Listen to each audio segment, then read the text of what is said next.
মহান আল্লাহ তাআলা বান্দার জন্য কোরআন শিখা, কোরআন পড়া, কোরআন বোঝা সহজ করে দিয়েছেন। তিনি বান্দার জন্য কোরআনের উপদেশ গ্রহণ করা সহজ করে দিয়েছেন। তিনি বলেন, ওয়ালাকাদ ইয়াসসারনাল কুরআনা লিযিকরি ফাহাল মিন মুদ্দাকির।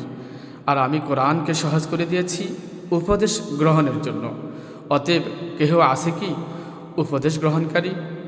তো মহান আল্লাহ তাআলা বলতেছেন যে আমি কোরআন সহজ করে দিয়েছি, আর হুজুর কঠিন করতেছে। হুজুর বলতেছে সাধারণ যারা আছেন তারা কোরআনের অর্থ সহকারে কোরআন পড়তে পারবেন না, কেননা আপনারা কোরআনের অর্থ বুঝবেন না। আর হুজুর কোরআন তো অর্থ সহকারেই পড়তে হবে, তাহলে আমি কোরআন পড়লাম, কোরআনের অর্থ যদি না বুঝলাম তাহলে কি পড়লাম সেটা তো আমি বুঝলাম না, আমাকে তো কোরআনের অর্থ সহকারেই পড়তে হবে। তাছাড়া কোরআনের অর্থ সহকারে তো কোরআন পড়বেনই, কোরআনের আয়াত মুখস্থ করবেন, কোরআন মুখস্থ করবেন, পাশাপাশি প্রিয় নবীজির হাদিস মুখস্থ করবেন। কেননা রাসূলুল্লাহ সাল্লাল্লাহু আলাইহি ওয়াসাল্লাম বলেছেন, মান হাফিজা আলা উম্মতি আরবাঈনা হাদিসা মিন আমরি দীনিহা কুনতু লাহু ইয়াওমাল কিয়ামাতি শাফিআও ওয়া শাহীদ। আমার উম্মতের মধ্যে যে ব্যক্তি দিন সম্বন্ধে 40টি হাদিস মুখস্থ করবে, কিয়ামতের দিন আমি তার সাক্ষী হব এবং সুপারিশকারী হব।